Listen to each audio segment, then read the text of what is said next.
তো হাই বন্ধুরা, কালকে বাড়ি এলাম তখন রাত্রি 12:30।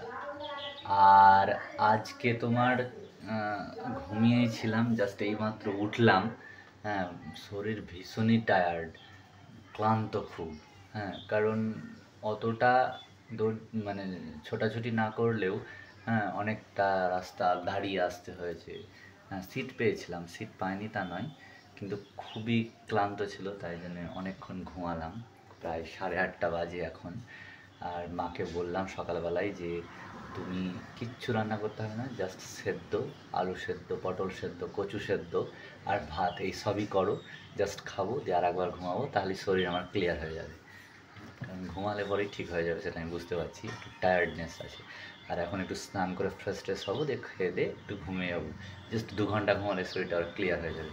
তা আজকে বিশেষ কিছু আজকে আর ব্লগ করব না, তোমাদেরকে এটাই বলার জন্যই অ্যাকচুয়ালি আসা। তো কাল থেকে আবার আমার ডেলি লাইফ রুটিন তোমরা দেখতে পাবে। আর ঠিক আছে তাহলে, এটা ভালো থেকো সব। আমারও চোখটা খুব ঘুম ঘুম করছে। ঠিক আছে, তাহলে আজকে আর বিশেষ কিছু বলছি না, এখানেই শেষ করছি।